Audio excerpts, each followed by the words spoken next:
Ulangan pasal 21. Cara mengadakan pendamaian karena pembunuhan oleh seorang yang tak dikenal.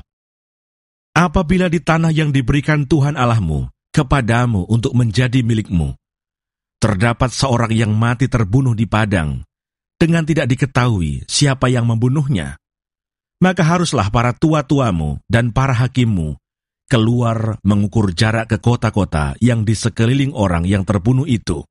Kota yang ternyata paling dekat dengan tempat orang yang terbunuh itu. Para tua-tua kota itulah harus mengambil seekor lembu betina yang muda, yang belum pernah dipakai, yang belum pernah menghela dengan kuk. Para tua-tua kota itu haruslah membawa lembu muda itu ke suatu lembah yang selalu berair dan yang belum pernah dikerjakan atau ditaburi. Dan di sana, di lembah itu, haruslah mereka mematahkan batang leher lembu muda itu. Imam-imam Bani Lewi haruslah tampil ke depan, sebab merekalah yang dipilih Tuhan Allahmu untuk melayani Dia dan untuk memberi berkat demi nama Tuhan. Menurut putusan merekalah, setiap perkara dan setiap hal, luka melukai, harus diselesaikan. Dan semua tua-tua dari kota yang paling dekat dengan tempat orang yang terbunuh itu, haruslah membasuh tangannya di atas lembu muda yang batang lehernya dipatahkan di lembah itu.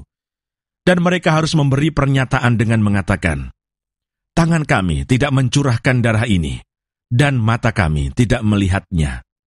Adakanlah pendamaian bagi umatmu Israel yang telah kau tebus itu, Tuhan. Dan janganlah timpakan darah orang yang tidak bersalah ke tengah-tengah umatmu Israel. Maka karena darah itu telah diadakan pendamaian bagi mereka.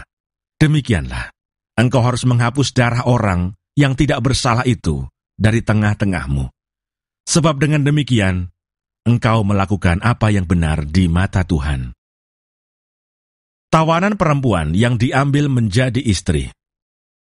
Apabila engkau keluar berperang melawan musuhmu, dan Tuhan Allahmu menyerahkan mereka ke dalam tanganmu, dan engkau menjadikan mereka tawanan, dan engkau melihat di antara tawanan itu seorang perempuan yang elok, sehingga hatimu mengingini dia, dan engkau mau mengambil dia menjadi istrimu, maka haruslah engkau membawa dia ke dalam rumahmu. Perempuan itu harus mencukur rambutnya, memotong kukunya, menanggalkan pakaian yang dipakainya pada waktu ditawan, dan tinggal di rumahmu untuk menangisi ibu bapanya sebulan lamanya. Sesudah demikian, bolehlah engkau menghampiri dia dan menjadi suaminya sehingga ia menjadi istrimu. Apabila engkau tidak suka lagi kepadanya, maka haruslah engkau membiarkan dia pergi sesuka hatinya. Tidak boleh sekali-kali engkau menjual dia dengan bayaran uang. Tidak boleh engkau memperlakukan dia sebagai budak, sebab engkau telah memaksa dia. Hak kesulungan.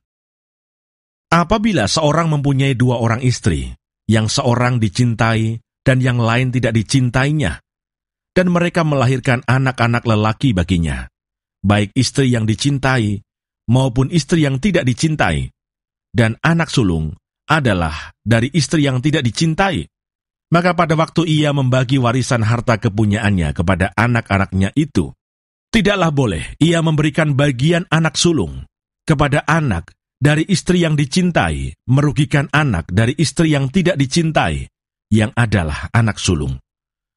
Tetapi ia harus mengakui anak yang sulung, anak dari istri yang tidak dicintai itu, dengan memberikan kepadanya 2 bagian dari segala kepunyaannya. Sebab dialah kegagahannya yang pertama-tama, dialah yang empunya hak kesulungan. Anak yang durhaka.